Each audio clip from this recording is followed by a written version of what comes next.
worn with distinction during a career that spanned almost 4 decades.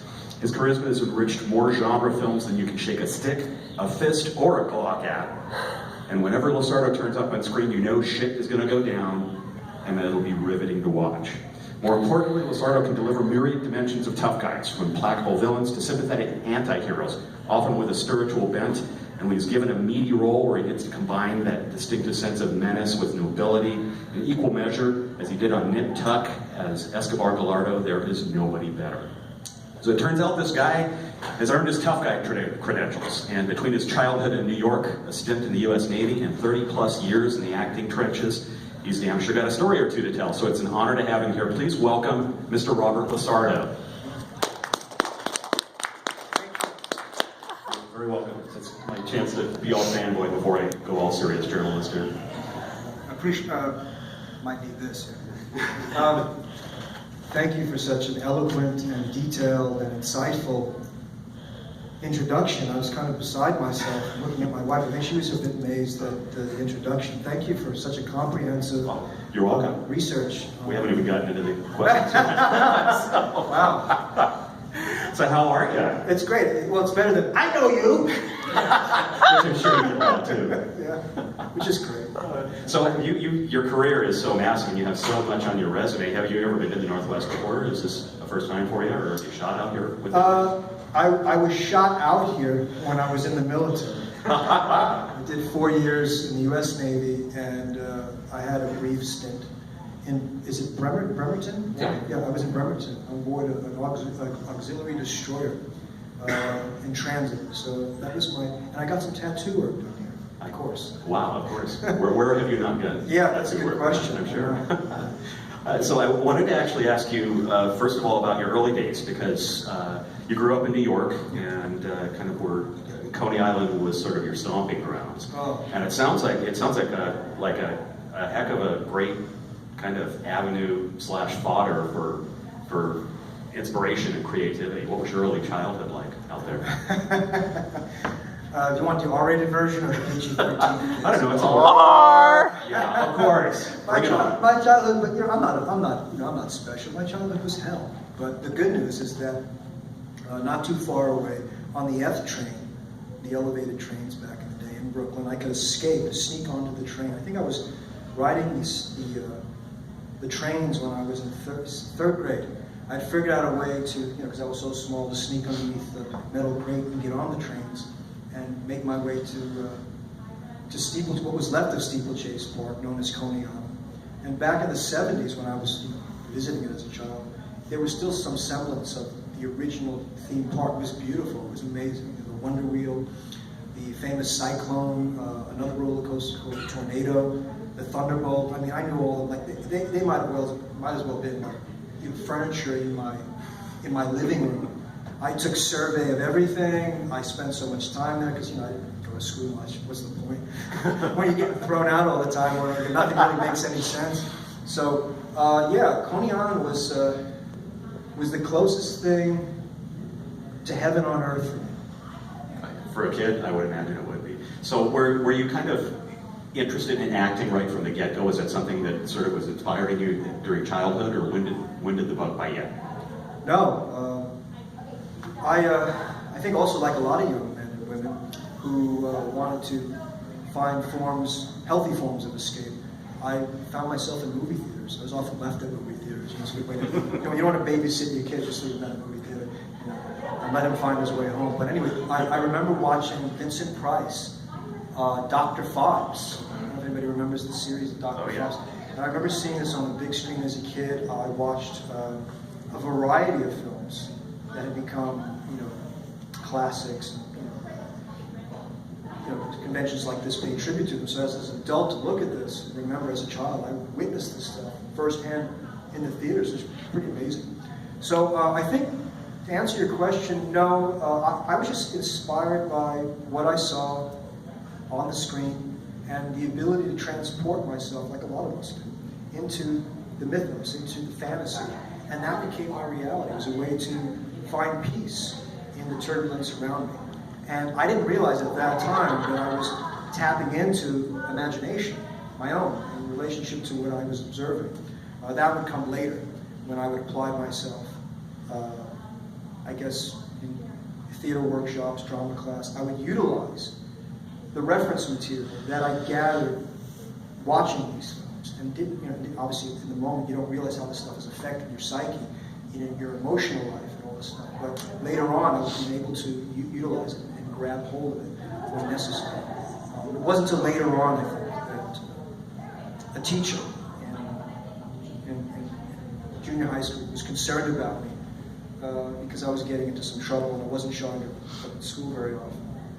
Recommended a way to work through some of the conflict that a lot of young men experience growing up in the city and not knowing where to place that aggression. A lot of times you place it in the wrong end. So I was going down that road for a while, and luckily the teacher noticed that, and she just recommended a drama class. And so before I knew it, I was on stage working through a lot of the issues I had with the help of a teacher and great classic works or contemporary plays, studying them, reading them, and revisiting a relationship through imagination, not necessarily with just film, but the written word, and then discovering the power of the imagination, lifting it off the page, and then bringing it to life on stage.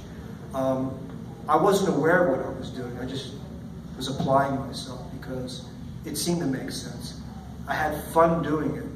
And what was interesting was to observe the response from my classmates when they saw me perform. I was like, whoa, I didn't really quite get it, but I knew that they were affected by it.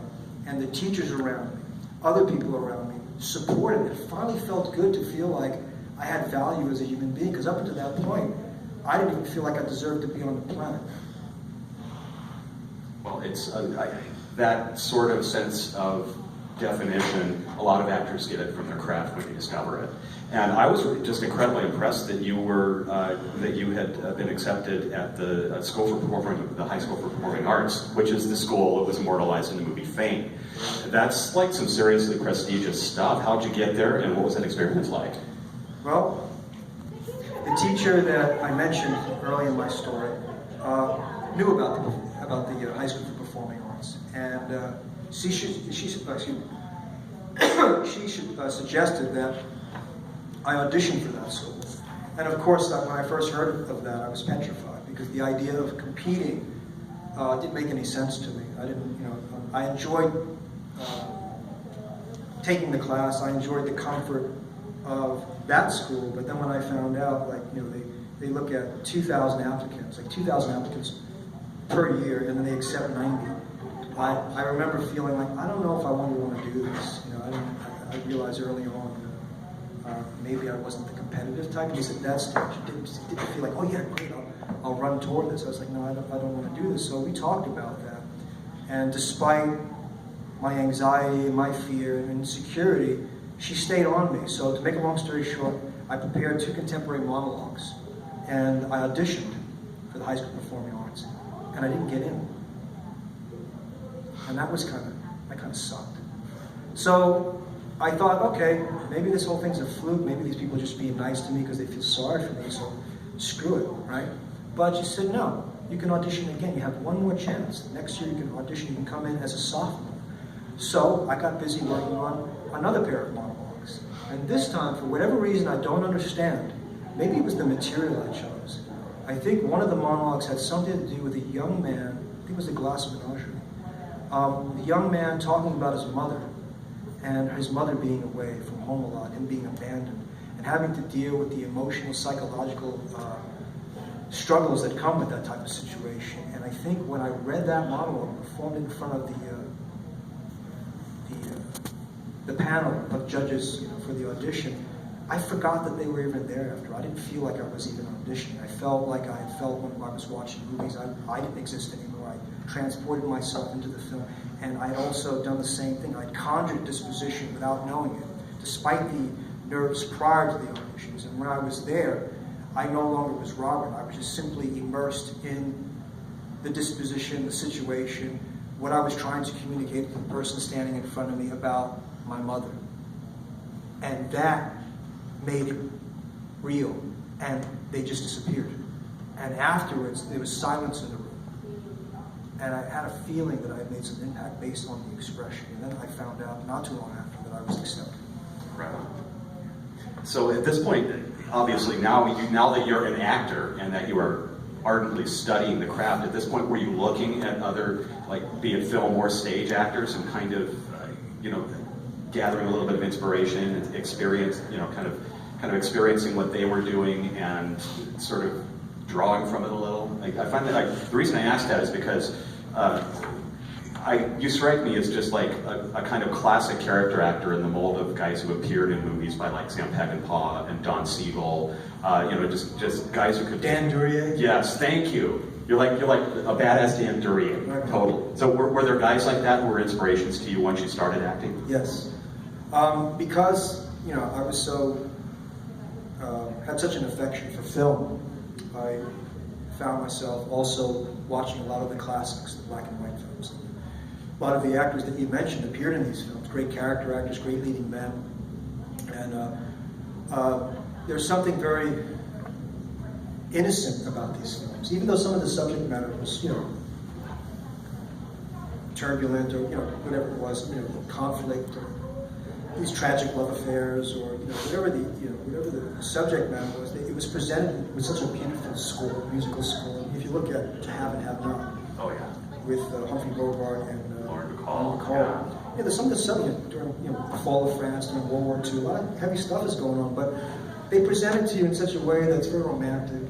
And so, yeah, it's terrible, but it's beautiful at the same time. So I was romanced by a lot of these classic films and fell in love with a lot of the actors and actresses of those times. And I felt like I belonged in that.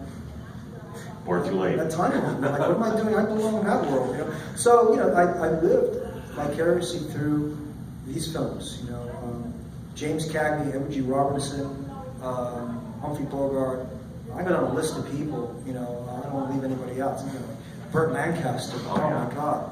I saw this film, Crisscross, with him and Yvonne DiCarlo. Oh my gosh. She was astonishing. She was beautiful, incredible. People think of her as Lily Munster. I know. She was amazing. Remember the Munsters? Femme fatale in that movie. Yeah.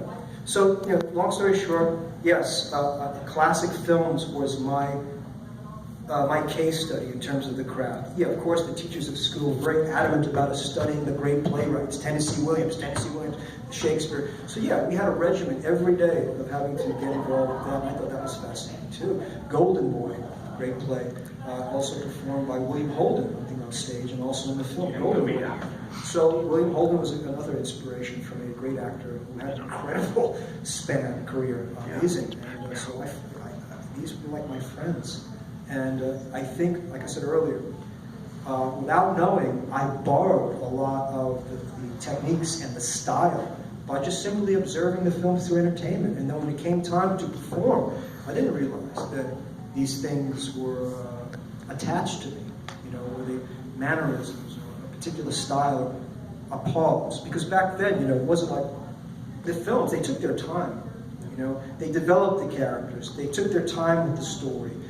There were these pauses that worked, and people had the ability, because they read more back then, to observe, and they weren't bored by this. It was curious to see how things would unfold, and follow the story and see where it went. It wasn't this instant gratification. So my style came from observing that. It got me into trouble sometimes because they're like, Robert, faster, we need to quicker. Come on, Robert, we need to get through this take today, not tomorrow. So sometimes it can hinder you when you're living in a world of CGI, quick result, and we don't really care about character development. Just give us an impression, blow up, go crazy, this kind of thing. So, and I realized that has its place too, but it was hard for me to shake, or what I felt was to betray the craft, or what I was trained. I was trained by teachers who their religion was Stanislavski, the method. And so, it was difficult for me to let go of certain fundamentals and reintroduce myself to the craft in a way that worked within the industry and what they needed. And so they wanted they wanted manifestation, they wanted disposition instantaneous. They didn't care about your process, man.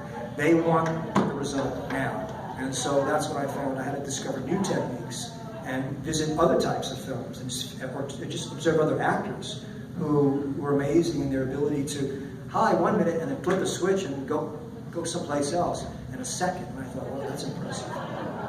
So there was a period of time where you were in the service, of course, and then after a spell in the service, you went back into acting. What was kind of going on in that span for you? In the military, yeah, just identity crisis. I realized, I did 2 years in the Aleutian Islands. I don't know if anybody knows where that is. It's like below Siberia. It's about 900 miles below Siberia. It's the Aleutian chain. Back in the day, the thinking was if the Russians were going to invade, they would come through the Aleutians, right? So they have all these little islands, these listening posts with marine compounds, the Navy, SEALs, you can see. And I was there with the dogs. I was a dog handler. I was a cop. I wore a badge, actually. But I had a gun, a badge, all that stuff. I was a good guy. Yeah, right. Anyway, so it was kind of, when I was in performing arts, some of my classmates went on to have some really successful careers. So it was bizarre for me to observe people like Esai Morales, Helen Slater. Oh man, yeah. 3 years into the Navy, I left the Aleutians, I requested overseas duty, so they put me on board a ship. I did Westpac, went overseas, went South Pacific, crossed the equator, all that stuff. Saw the world, it was amazing. Got tattoos from all over the world, it was beautiful. I was in this floating prison, but occasionally they'd let us go out and go crazy, so I went full crazy. Got tattooed, got drunk, did all the stuff a sailor's supposed to do. But then after a while, I just felt like, okay, where do I go now? I needed to leave Brooklyn. I needed to get some sense of self. I needed, like a lot of men would, to find some meaning, some greater meaning in my life other than what I was looking at home, which was, death or prison or God knows what else. So I made it overseas, okay? And then I came back to the States. And the entire time that I was in the military, I kept in touch with one of my teachers at Performing Arts, Anthony Abeson, who was my true north. And he was adamant about creativity. He always, Rob, please do not, I know you're doing all this, and you need to figure some stuff out, but don't forget the other half of yourself, the creative self. Please don't lose touch with that. And so I would talk to him. We had conversations. I would call him from overseas. I'd call him from Australia. How ridiculous. All my pay went to my phone bills. But while I was going through that experience, there was another side of me hungering, starving for the experience that I remembered at Performing Arts. I remember having dreams about the school, revisiting the school while I was in the military. The difficulty was when you're in the military, you can't just say, okay, I've had enough, I want to go back home. Oh yeah. I had 4 years I had to do it. So it turned into okay, I'm doing a sentence, am I ever going to get out? So then the fear became, well, am I ever going to get out? Because I saw guys getting into trouble, dishonorable discharge, bad conduct discharge, all kinds of bizarre things happening in some of the places I went. I thought if I can just get out of here, I'll go back to New York, I'll revisit with my acting teacher I've been communicating with, and I'll try to see if I can finally have the courage to embrace this creative side of myself that I ran clear across the world to escape, because I didn't want to be an actor. I didn't even believe I was an actor. Even when I graduated from performing arts, the natural progression was that you go to Juilliard or you get an agent, you start auditioning. I didn't want to do any of that. I was like, no, I'm a street guy. And a lot of my friends that I knew were catching cases, getting locked up, or dealing with stuff, and that was what I knew. And to me, the gravity shift or the gap from performing arts to career was about the size of the Grand Canyon. How am I going to, no, let me just stick with what I know. So the old tendencies kicked in, and the old tendencies is what, I realized was going to destroy me. So the Navy made sense, but then eventually the Navy did make sense. And then when I was on board ship once, and we were watching a program, and I saw Esai Morales, and I saw Helen Slater, so these are my classmates. And I'm hearing the voice of my teacher, Rob, you can do this. Shit, he wasn't lying to me. Maybe there's something to this. Maybe I need to explore this. How old am I? How much time do I have left? So, needless to say, when I got discharged, I went back to New York. I got my button here. I started studying privately with Anthony Abeson at his studio. He had a friend at the time who was the coordinator at the Actors Studio long before it became a television show. And so But even back then, it was hugely prestigious. Yes, and it was also very cryptic. Like you could just walk in there. And I thought it was kind of cool that here I am, like a few months out of the military. I'm cleaning sweeping the steps of the actor's studio. I went in, what their deal was is, you do work inside the studio, you build their sets, you clean the bathrooms, you paint the walls, you do all the apprentice work, all the grunt work, and they give you these little credits. And with these credits, you're allowed to sit down in an audience similar to this, and you get to watch people like Shelley Winters, Christopher Walken, Robert De Niro, Al Pacino, Lee Grant, Ellen Rose. And I would listen to these people. I couldn't believe who I was. I was like, it was surreal. I was just in the Navy, and now I'm sitting here, and like Robert De Niro just walked past me. And Shelley Winters over there. And I said, "That Christopher." And then I was more than happy to clean the toilets. I was more than happy to build the sets. What else do I have to do? To just hang out, because that was I guess that was my religion at that time. Right? These are the demigods. Like, oh my God, I made it to the promised land. A few years ago, I was in the Aleutian Islands, in snow up to here. Now I'm at the actor studio. So that's when I realized that maybe all things are possible. You just believe, within reason you can. And so then I started to take the craft serious. Then I started auditioning, and I even studied at the Stella Adler Conservatory for a bit. Oh, wow. So to get to the point, I started taking the craft, the work, and my ability. I gave my ability more respect based on what I was told. I tried to own that ability. So at what point were you starting out doing stage work, and at what point, how long did it take you to kind of get into motion pictures? Okay, stage work came about in performing arts. We did at the end of the semester, the final test was the Spring Drama Festival, and so we performed Free Penny Opera. Oh, right on. It was terrific, yeah. So that was, and prior to that, we did something that was akin also to Humphrey Bogart, The Petrified Forest. Oh, wow. Remember that film? Yeah. Betty Davis? Yeah. Leslie Howard, yeah. Yes, tremendous. I own the film. But so I did that. So I had some experience with stage going through rites of passage in performing arts.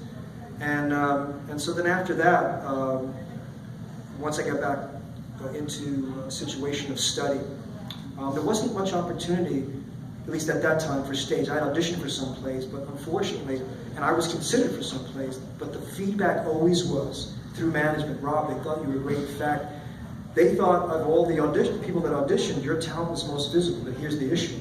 There's a couple of scenes in the play where you have to have your shirt off. And so I was losing jobs because of the ink, because of the tattoos. So I did try, at first in New York, to get involved in theatrical productions, but they wouldn't hire me. So then we moved into auditions for television and movies. And my first break came with Warner Brothers Studio. I auditioned for a film. I auditioned for a film. I didn't know at the time who was starring in it, but I found out that Richard Pryor would be the star of a comedy called Moving. Yeah. And I went in for the audition, and at this point, I didn't like I don't think any actor in their right mind enjoys auditioning. If anybody tells you they enjoy auditioning, they're crazy. I don't know. We're a masochist. Yeah, thank you. So I told management, I told Anthony Avison, my teacher, I said, you know what, man, I don't know if this is for me. Like, I'm shaking before I go into auditions. It's like dying. You feel like you're going to physically die, fall on the floor, and just have a seizure. I said, is this what I'm going to have to go through? Because if this is what I have to go through every time, I'm not going to make it, man. I'll go back to the Navy, man. Send me to the Aleutian Islands. It's better than this. So I was petrified, but I had to get over it. I had to face my fear and just what's that saying? Like the only difference between the coward and the hero is that they both feel the fear. Just the difference is, I guess, the hero keeps moving, right? You face it. So I did my best to go into these rooms and face the firing squad of judgment. To critique everything you're doing, and shaking. But for whatever reason, I didn't understand at the time that something came through during this audition, because prior to that, the auditions were a train wreck. I was like, forget it, it's done. So I auditioned for Moving. I got a call back. I'm like, wow, I got a call back. And I really got nervous. Like, holy shit, how am I going to do that again? Because I don't even know what I did to get these people like me in the first place, man. So and then the second audition, the producers and the director, the writers all flew in from Los Angeles to New York. So I really was standing in front of the brass. So I auditioned for them, took out my top hat and my cane and did my little, hello my darling, hello. Did my best. And then I waited, like we all do, I waited. And I thought, forget it, man. And then I called management, and I didn't get anybody. Nobody answered the phone. I left a message, and I got a message back in the day when we had like actual answering machines, right? They said, "Yeah, we'll call you back." And it didn't sound like, there wasn't any optimism in the message. I thought, he's trying to let me down easy, right? So I missed the call. I called back again because after a while, just like, I need to know what happened. He said to me, "Guess who's going to Hollywood?" I don't know who. You. Really? Yeah. And so I got a contract with Warner Brothers for 3 months to play a supporting role as one of the movers, film starring Richard Pryor, directed by Alan Metter, who was at that time, his claim to fame was a movie called Back to School with Rodney Dangerfield. Oh my God. Yeah. So that director was directing this. Dana Carvey was one of the leads. Randy Quaid, Gordon Jump, just a list of people that were petrifying to look. I was like, wow, okay, not too much pressure. I'm going to do a table read with these guys. So that was my first big break. I got a studio contract, 3 months, and it was about, I don't know, let's see.